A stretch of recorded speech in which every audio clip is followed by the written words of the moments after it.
2023년 한 해의 마지막 날이 저물어 가고 있습니다. 2023년이 벌써 저물어 가면 이렇게 마지막 날에 목사가 여러분 큰 웃음을 주네요. 2023년을 안 살았는데 벌써 한 해 마지막이 저물어 가고 있다고 하니까 참 한 살 더 먹었습니다.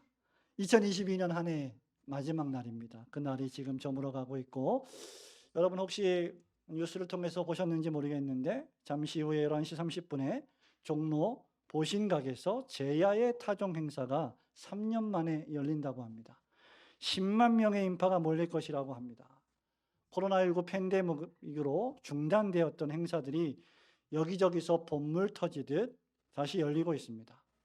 그런데 여러분, 이런 행사들이 나라가 근심이 없고 걱정이 없고 평안해야 가능한 일입니다. 그런데 여러분, 상상하기도 싫겠지만 만일 남북 간의 긴장이 고조돼서 전쟁이 벌어지고 전쟁이 발발해서 서울에 또 대한민국 전역에 포탄이 떨어지고 사람들이 수없이 죽는다면 여러분 어떻겠습니까? 상상하기도 싫은 그런 상상 아니겠습니까?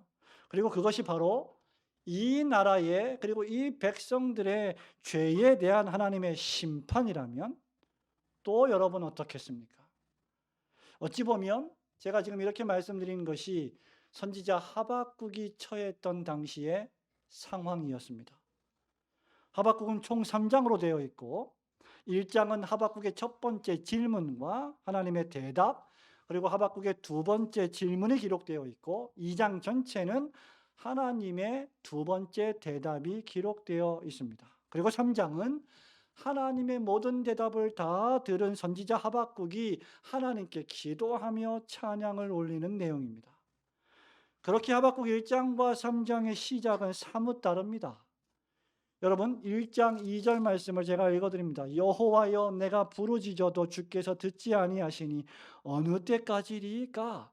내가 강포로 말미암아 외쳐도 주께서 구원하지 아니하시나이다.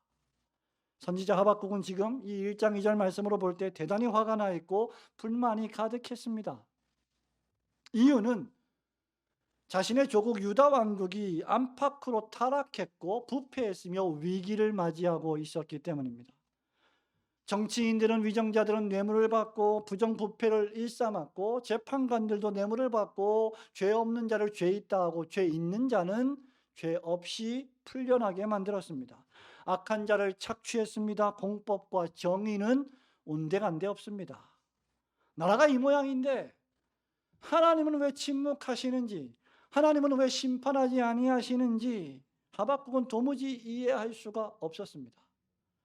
선지자가 부르짖어도 하나님은 듣지 아니하신다고 했고, 선지자가 간구하고 외쳐도 구원하지 아니하신다라고 불평했습니다. 그러던 선지자가 오늘 우리가 읽은 이 본문의 말씀을 보면 매우 겸손한 태도와 어조로 다시 하나님 앞에 기도하고 있는 모습을 보게 됩니다. 과연 1장부터 3장 사이에 무슨 일이 있었던 것일까? 오늘 두 가지 생각해 보려고 합니다. 첫째는 하박국 선지자는 주님께 대한 소문과 여호와 하나님의 크신 일을 듣고 놀랐기 때문입니다. 여러분 1절과 2절 말씀을 보십시오. 시기온 옷에 맞춘 선지자 하박국의 기도라. 여호와여, 내가 주께 대한 소문을 듣고 놀랐나이다. 여호와여, 주는 주의 일을 이 수년 내에 부흥하게 하옵소서. 이 수년 내에 나타내시옵소서. 진노 중에라도 긍휼을 잊지 마옵소서라고 기도하고 있습니다. 여러분 얼마나 다릅니까? 1장 2절과 3장 2절이 말이죠. 여러분, 하박국 1장에서 선지자는 절망했습니다. 탄식했습니다. 하나님을 원망했습니다. 유다 백성이 하나님의 백성들이라고 하면서 이렇게 범죄하는데 어떻게 하나님 가만히 두고 계십니까? 여러분 1장 3절 4절을 다시 한번 찾아볼까요? 어찌하여 내게 죄악을 보게 하시며 패역을 눈으로 보게 하시나이까? 겁탈과 강포가 내 앞에 있고 변론과 분쟁이 일어났나이다. 이러므로 그 다음 뭐라고요?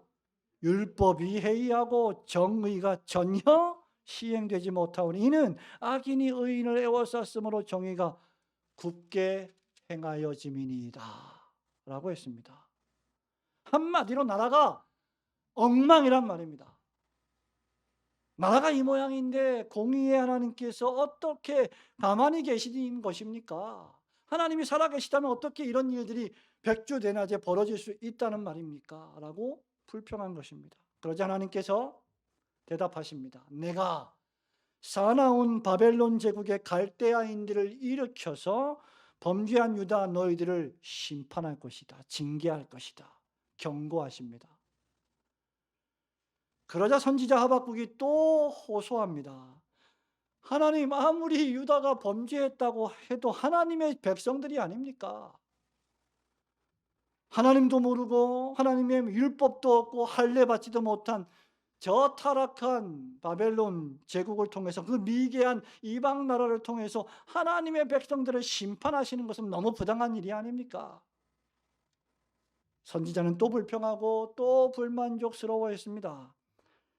우리 조국이 이렇게 범죄하고 잘못했다 할지라도 하나님 이러시면 안 되는 거 아닙니까? 하나님은 언약의 하나님이 아니십니까? 너무하신 거 아닙니까? 이렇게 말을 하고 있는 겁니다.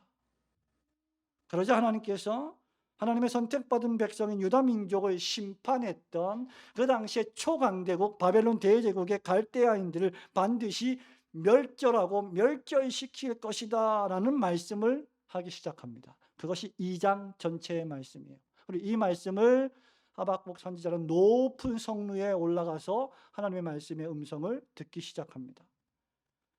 하박국 선지자는 두 번의 질문과 두 번의 하나님의 대답을 통해서 범죄한 유다에 대한 하나님의 심판과 유다를 심판하기 위한 하나님의 도구로 사용될 바벨론 제국에 대한 하나님의 심판의 놀라운 계획을, 역사 속에서 벌어질 그 계획을 눈으로 귀로 보고 듣게 된 것입니다. 그리고 나서 올린 기도가 바로 3장 1절, 2절, 3절, 4절입니다. 아니 3장 전체가 하박국의 기도와 찬양이죠. 여러분이 하박국 하면 딱 생각나는 말씀이 무엇입니까? 3장 17절, 18절입니다. 비록 무화과 나무가 무성하지 못하며 포도나무가 열매가 없으며 감람나무에 소출이 없으며 밭에 먹을 것이 없으며 우리의 양이 없으며 외양간에 소가 없을지라. 18절 나는 여호와로 말미암아 즐거워하며 나의 구원의 하나님으로 말미암아 기뻐하리로다. 그런데 이 말씀의 의미를 이해하려면 제가 지금까지 말씀드린 모든 내용을 이해해야만 합니다. 여기 3장 1절에 시기오노스에 맞춘 하박국의 기도라고 했습니다. 시기오노 또는 시가연이라고 불리는 이 명칭은 지휘하는 사람을 위하여 수금에 맞춘 노래의 곡조입니다. 여러분 3장 19절에 보면 제일 마지막에 이 노래는 지휘하는 사람을 위한 내 수금에 맞춘 것이니라. 하프, 수금이죠. 하프에 맞춰서 노래를 부르는 거죠. 대단히 감정을 자극하는 시적 표현 양식 가운데 하나입니다. 곡조가 이 시기오노스는 곡조가 느리지 않고 좀 템포가 빨라요. 보통 우리는 여러분 즐겁고 흥겨운 노래를 부를 때 어떻습니까? 박자가 빨라요, 느려요?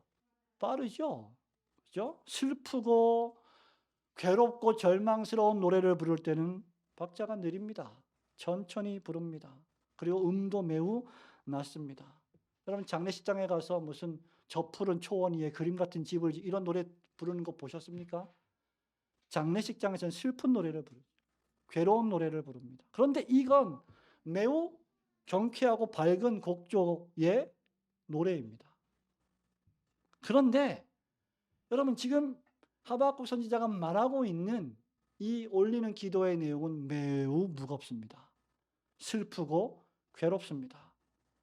여러분 그것이 이 하박국의 기도와 찬양의 곡은 감정을 자극하는 빠른 곡이지만 내용은 무겁고 슬픈데 그것이 얼마나 괴로운 내용이었냐면 3장 16절을 보십시오. 우리 함께 읽어볼까요? 시작. 내가 들었으므로 내 창자가 흔들렸고 그 목소리로 말미암아 내 입술이 떨렸도다. 무리가 우리를 치러 올라오는 환난 날을 내가 기다림으로 썩이는 것이 내 뼈에 들어왔으며 내 몸은 내 초에서 떨리는도다. 얼마나 이게 무시무시한 일이냐면 바벨론 제국이 쳐들어와서 유다 민족들을 멸절시키는 이 상황이, 전쟁이 벌어지는 상황이 얼마나 무시무시한 일이었냐면 선지자에게 창자가 흔들릴 정도였다. 썩이는 것이 내 뼈에 들어왔다. 뼈가 썩을 정도로 고통스러웠다 이 말입니다. 조국의 죄악과 폐악으로 인해서 바벨론 제국이 쳐들어오는 처참한 상황을 선지자는 노래하고 있는 겁니다. 그런데도 선지자는 시기온 옷에 이 찬양을 맞추어 부르고 있는 거죠.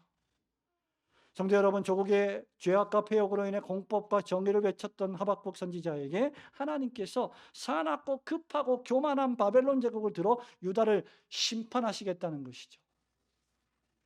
이 비참하고 절망스러운 내용을 매우 빠른 곡조에, 즐거운 곡조에 맞추어 부르고 있는 하박국 선지자의 심정, 생각을 해보십시오. 우리는 여기서 중요한 교훈을 하나 얻어야 합니다. 그것은 바로 하나님을 믿는 사람들은 하나님에 대한 소문을 들어야 한다. 주께 대한 소문을 들어야 한다는 것입니다. 주의 일을 들어야 한다는 것입니다. 여러분, 다른 사람들과 다 마찬가지로 선지자 하박국 역시 똑같은 종류의 기도를 하고 있었습니다. 그것은 무엇입니까? 온통 자신의 관심사는 자신의 나라인 조국 유다와 자신이었습니다. 온통 자기 자신에게 집중되어 있었습니다. 선택받은 백성 이스라엘 민족. 그래서 어찌하여 하나님 왜 그렇습니까? 왜 그렇습니까? 얼마나 기다려야 합니까? 계속 그렇게 따지고 묻는 것이죠. 말하자면 선지자는 이렇게 말하는 거예요. 하나님, 우리는 언제나 잘 돼야 합니다. 우리는 하나님의 백성이 아닙니까? 우리는 사망에 이르지 않을 것입니다. 우리는 절망에 이르지 않을 것입니다. 우리는 선택받은 백성입니다. 우리에게는 질병도 없고 죽음도 없고 고난도 고통도 없어야 됩니다. 하나님. 이것이 하박국의 기도의 관심사였습니다. 그래서 항상 이 일이 우리나라에 이익이 될 것인가, 우리 민족에게 손해가 될 것인가, 이런 것만 따지고 있었던 것입니다. 그랬던 선지자 하박국이 2장 1절에서 하나님의 대답을 듣습니다. 2장 1절 말씀 제가 읽어드립니다. 내가 내 파수하는 곳에 서며 성루에 서리라. 그가 내게 무엇이라 말씀하실지 기다리고 바라보며 나의 질문에 대하여 어떻게 대답하실는지 보리라 하였더니 여호와께서 내게 대답하여 이르시되 너는 이 묵시를 기록하여 판에 명백히 새기되 달려가면서도 읽을 수 있게 하라. 선지자는 이제 하나님의 대답을 들었습니다. 그것이 바로 3장 2절입니다. 주께 대한 소문, 주의 일이었습니다. 그래서 이제 하박국의 기도의 수준이 달라집니다. 내가 주께 대한 소문을 듣고 놀랐습니다. 여러분, 지금까지 하박국의 기도는 여러분의 기도와 동일합니다. 하나님, 이 일이 우리 민족에게, 내 가정에게, 우리 교회에 유익이 되겠습니까? 손해가 되겠습니까? 이 일이 우리 민족에게 재앙이 되겠습니까? 축복이 되겠습니까? 온통 여기에 관심이 있었어요. 그런데 성루에 서서 하나님이 하시는 말씀을 통해 들으면서 하나님이 앞으로 하실 위대한 구속 역사의 계획을 보게 됩니다. 듣게 됩니다. 그것이 바로 주에 대한 소문입니다. 주의 일입니다. 성도 여러분, 나 자신이나 나의 나라가, 나의 가정이 중요한 게 아니고 역사 속에서 하나님이 하시는 일이 중요합니다. 여러분, 여러분의 인생이 중요한 이유는 단 한 가지예요. 하나님이 하실 역사 속의 계획 때문에 여러분의 인생이 중요한 겁니다. 내가 손해보고, 내가 이익이 되고, 내가 잘되고, 내가 잘못되고가 중요한 게 결코 아닙니다. 그렇다면 사도 바울은 잘못된 인생을 사는 거예요. 저주받은 인생을 사는 거예요. 복음을 전하다가 얼마나 사도 바울이 많이 맞고 힘들고 고통당하고 감옥에 갇혔습니까? 그런데 그 모든 일들을 통해서 바울은 복음을 전했고 하나님의 나라를 진전시켰습니다. 그것이 내 일이냐 네 일이냐가 중요한 게 아닙니다. 주의 일이 중요한 것입니다. 선지자는 역사와 우주와 만물을 통치하시는 하나님의 절대하신 주권을 보게 됩니다. 자기 조국에게만 온통 시야가 가려져 있던 하박국이 성루에 서서 하나님 말씀을 들으며 온 우주를 통치하시는 하나님의 주권을 비로소 보게 되는 겁니다. 유다를 징계하시고 바벨론을 심판하시는 하나님의 주권을 선지자 하박국은 깨닫게 됩니다. 성도 여러분, 우리는 보통 이런 생각합니다. 내가 잘 돼야 됩니다. 우리 집이 잘 돼야 됩니다. 우리 교회가 부흥해야 합니다. 우리나라가 잘 돼야 합니다. 예, 필요한 일들입니다. 그러나 여러분, 온통 이런 기도는 초점이 나 자신입니다. 그래서 전쟁도 벌어지면 안 되는 거예요. 왜? 전쟁이 벌어지면 처참한 상황이 벌어질 테니까. 우리가 이렇게 예배를 드릴 수 있겠어요? 10만 명이 모여서 제야 타종의 행사를 할 수 있겠습니까? 뭐 때문에 전쟁이 벌어지면 안 돼요? 우리가 잘 먹고 잘 살려고. 예, 필요한 일입니다. 그런데 하나님은 지금 갈대아인을 일으켜서 유다를 침공시키는 전쟁을 일으키시는 주권자이십니다. 얼마나 무시무시합니까? 이게 역사 속에 벌어졌던 일입니다.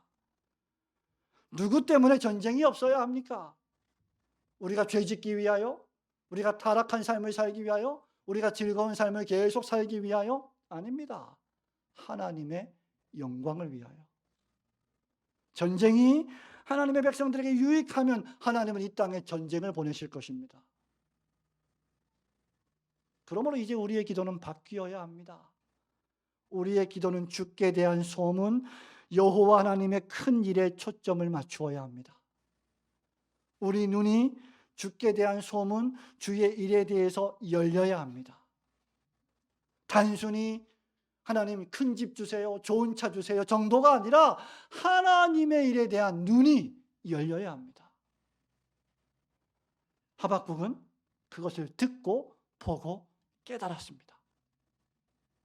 무엇이 회복이고 무엇이 부흥입니까? 역사 속에서 일하시는 하나님의 절대하신 주권을 신자인 내가 인식하고 경험하고 그것을 위하여 기도하는 것이 부흥입니다. 바울은 로마서 11장 36절에서 이렇게 로마서의 신학과 교리의 결론을 맺습니다. 이는 만물이, 다 아시죠? 다 외우셨죠? 한번 해볼까요? 이는 만물이 주에게서 나오고 주로 말미암고 주에게로 돌아갑니다. 그에게 영광이 세세에 있을지어다. 아멘. 우리 하나님께서 의인들의 죄를 징계하시되 악인들의 죄는 의인들을 심판하기 위해서 하나님이 사용하신 악인들의 죄는 하나님이 형벌하시고 반드시 심판하신다는 사실을 굳게 믿으시고 언제든지 주께 대한 소문과 여호와 하나님의 일에 집중하시는 성도들이 되시기를 주님의 이름으로 축원합니다. 두 번째로 하박국 선지자는 주께서 주의 일을 수년 내에 부흥하게 해달라고 부흥을 간구하고 있습니다. 그래서 우리도 부흥을 간구해야 합니다. 여러분 2절과 3절 우리 함께 읽어볼까요? 3장 2절 시작. 여호와여 내가 주께 대한 소문을 듣고 놀랐나이다. 여호와여 주는 주의 일을 이 수년 내에 부흥하게 하옵소서. 이 수년 내에 나타내시옵소서. 하나님이 대만에서부터 오시며 거룩한 자가 바란 산에서부터 오시는도다. 셀라. 그의 영광이 하늘을 덮었고 그의 찬송이 세계에 가득하도다. 주는 주의 일을 이 수년 내에 부흥케 하옵소서라고 선지자는 기도했습니다. 여기 주의 일은 앞에 말씀드린 대로 유다 백성에 대한 징계와 훈련과 바벨론에 대한 심판을 가리킵니다.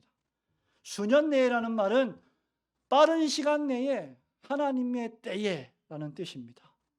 부흥하게 하다라고 하는 히브리어는 어떤 뜻일까요? 우리가 보통 부흥이라는 말을 들을 때, 쓸 때 잘 써야 하는데 부흥이라고 하는 말은 죽었던 사람을 살려낸다는 의미입니다. 살린다. 영어로 revival, 또는 동사로 revive 하면 소생하게 하다. 그래서 여러분 시편에 보면 시인들의 기도가 이런 기도가 나와요. 하나님 나의 영혼을 소생시켜 주옵소서. 우리 민족을 소생시켜 주옵소서. 다 안 죽었어요. 육체적으로 안 죽었는데 소생시켜 달라고 합니다. 왜? 영적으로 죽었기 때문에. 여러분, 하나님이 죽었던 것을 다시 살리는 것, 그것이 부흥입니다. 따라서 이 말씀은 하나님께서 바벨론을 심판하심으로 바벨론 침공을 받아 죽게 될 유다를 속히 살리시고 회복시켜 달라는 말씀인 것입니다. 그래서 여러분 2절 마지막에 보면 진노 중에라도, 진노가 뭐예요? 유다 백성이, 선택받은 백성들이 죄를 지으니까 하나님이 갈대아인을 보내서 심판하신, 이 뭐예요? 진노입니다. 진노 중에라도 뭘 잊지 마시라고요? 긍휼을 잊지 마옵소서. 이게 부흥입니다.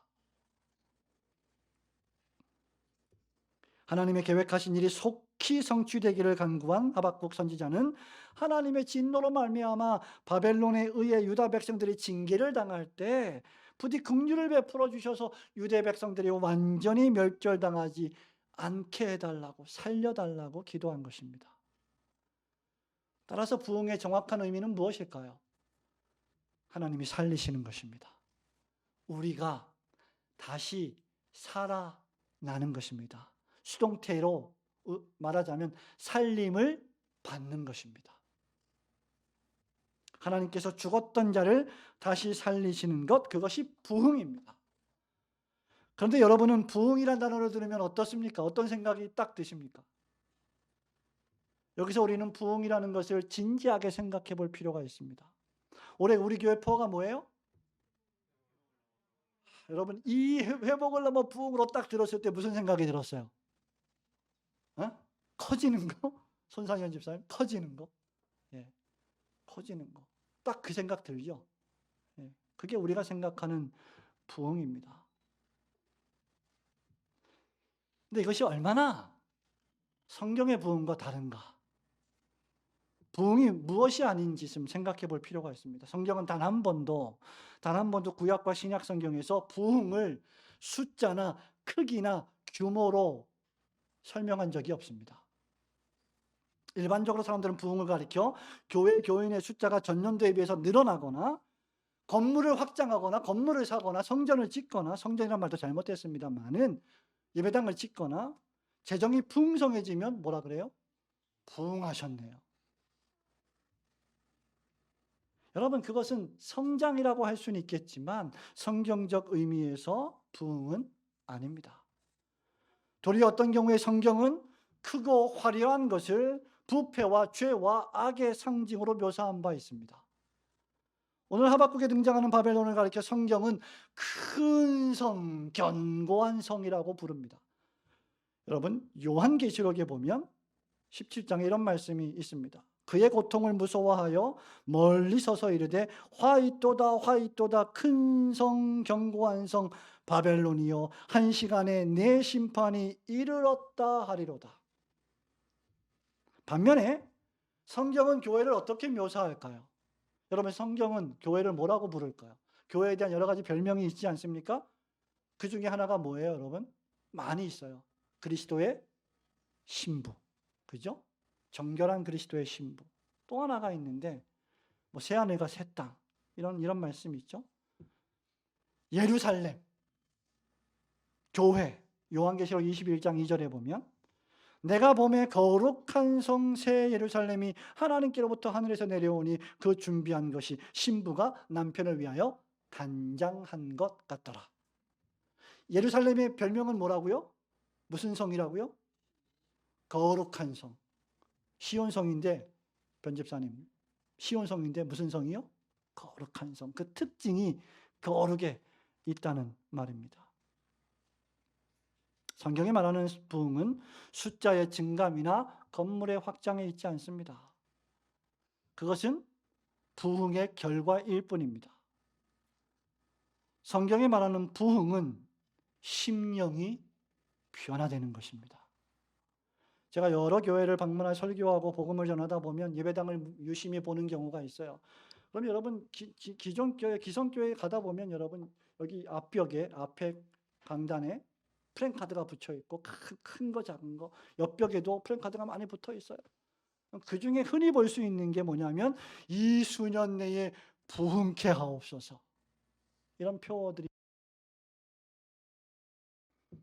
그런데 여러분 그 앞에 주의 일을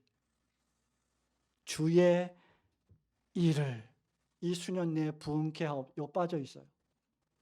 우리가 원하는 부흥이죠.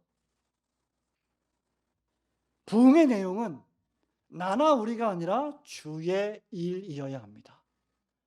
두 번째로 어떤 게 부흥이 아닙니까? 여러분 어떤 일을 많이 하는 것도 부흥이 아닙니다. 그동안 한국 교회는 뭔가 많은 일을 해야만 가시적인 뭔가 업적을 세워 놓아야만 그게 뭐 크게 부흥하는 것이라 생각해 왔습니다.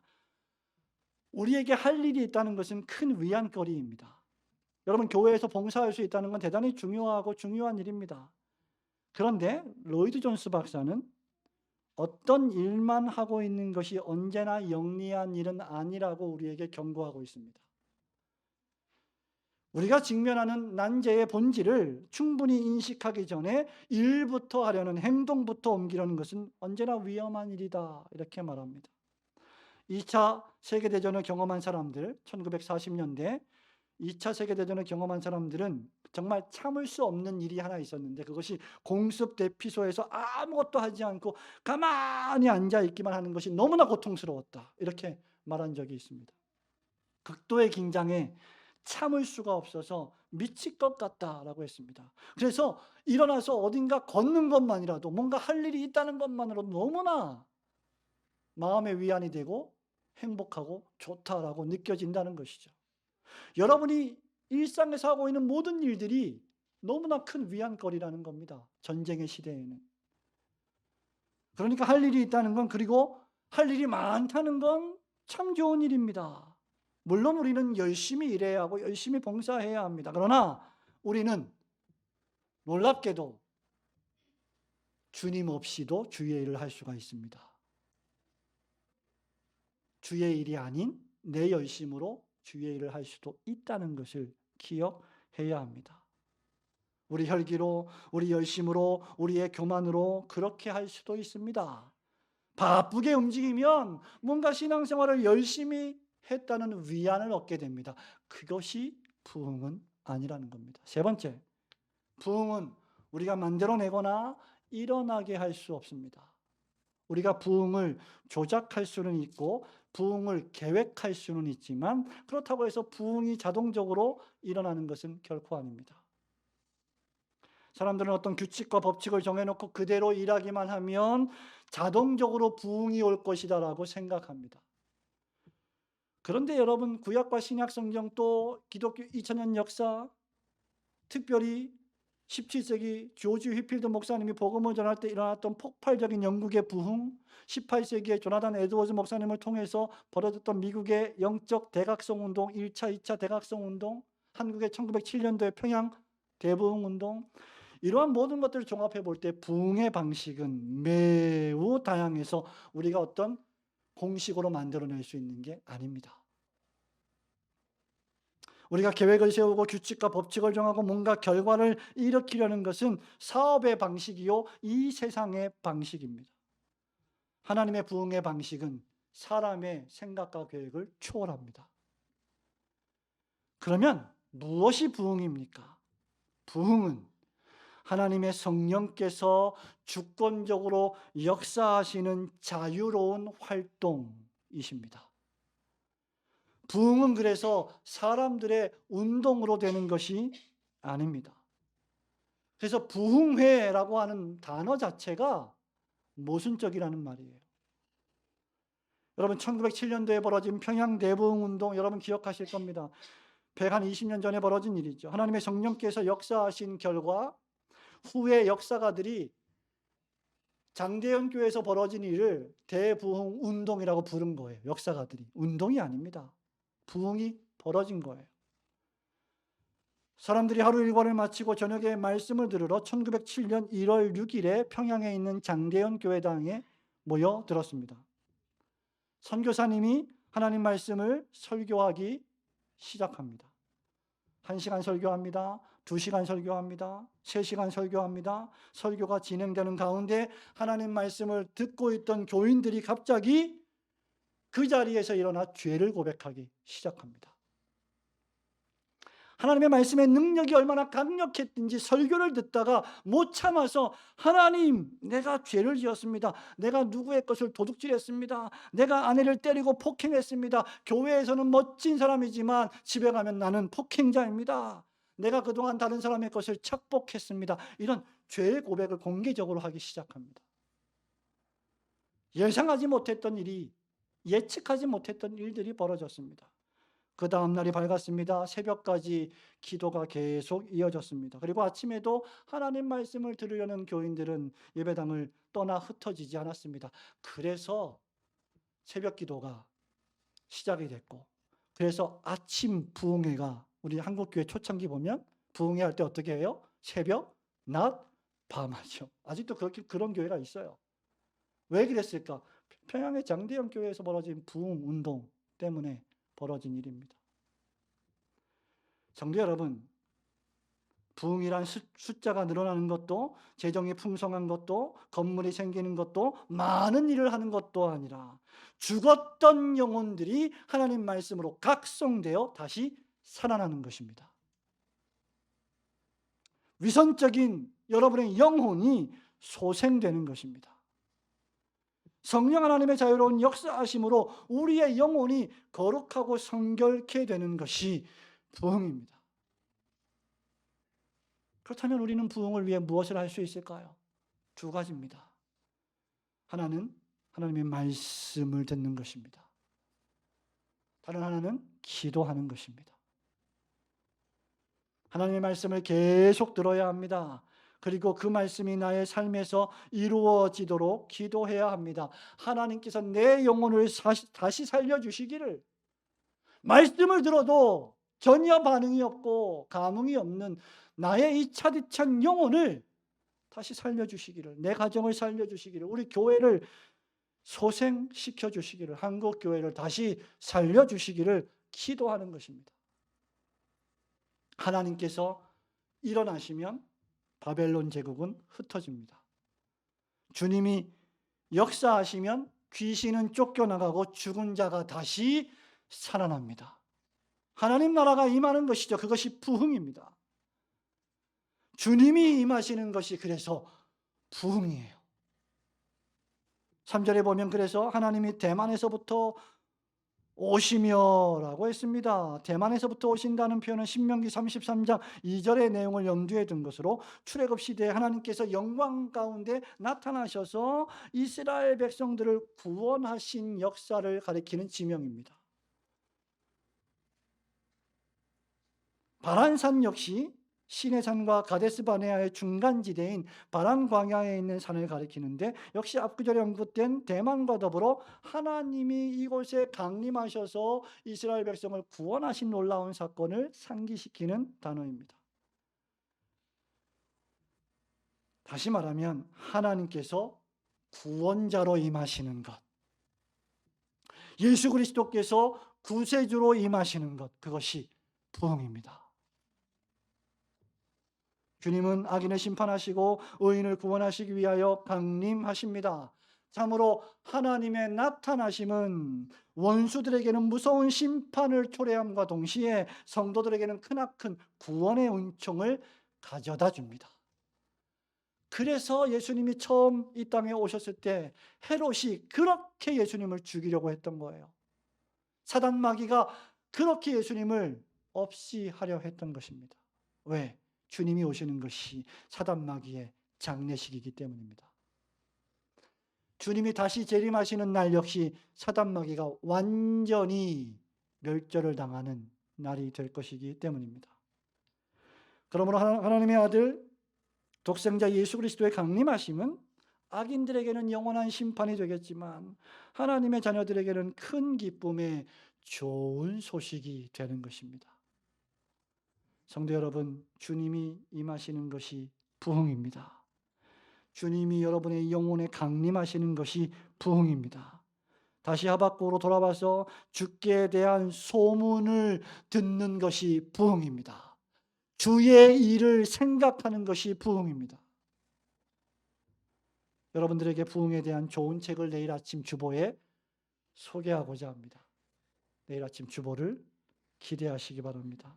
정말 놀라운 책이고 정말 대단한 책이고 여러분의 목사가 졸업한 신학교를 세웠던 분이십니다. 대충 아시겠죠? 런던에 있는 신학교입니다. 여러분, 이 책은 우리 자신을 성찰하게 하고 교회를 성찰하게 만드는 책입니다. 신학생들이나 목회자들은 초점이 그래서 부흥이라는 책을 어떻게 보면 전공서적이나 기술서적으로 읽을지 모르지만 여러분들은 부흥이라는 책을 여러분의 영혼의 매일의 일기장으로 읽어야 합니다. 성도 여러분, 말씀을 맺습니다. 우리는 주의 일을 보아야 합니다. 대만에서 오시는 주님, 바란산에서부터 강림하시는 주님을 볼 줄 알아야 합니다. 역사와 우주와 만물을 절대하신 주권으로 통치하시는 하나님을 볼 줄 알아야 합니다. 하박국 선지자는 비록 바벨론의 침공을 통해 고통을 받고 어려움을 겪겠지만 이 환난과 재앙을 극복하고 승리하게 하실 메시아의 강림을 통한 주님에 대한 소문을 들었습니다. 주의 일을 보았습니다. 우리가 하나님의 뜻을 모를 때는 하박국 선지자처럼 나에게 조금만 불편한 일만 생겨도 마음에 불만이 가득 차게 됩니다. 그러나 이제 하나님의 크고 위대하신 뜻을 깨닫고 역사와 우주와 만물을 통치하시는 하나님의 절대하신 주권을 보면 하나님 앞에 머리 숙여 찬양과 기도를 올릴 수밖에 없을 것입니다. 우리 손장로님 많이 회복이 되셨는데 한참 힘드실 때 저에게 메시지를 보내셔서 건강하다는 자신이 있었는데 이렇게 아프니까 생명이 내 손에 있는 게 아니라 하나님의 주권에 달린 일이라는 사실을 너무나 병상에서 절감하게 됐다. 여러분, 그게 부흥입니다. 그게 심령의 부흥이에요. 그래서 아프지 않으면 그게 얼마나 엄청난 일인지 모르는 거예요, 본인이. 우리 모두가 다 마찬가지입니다.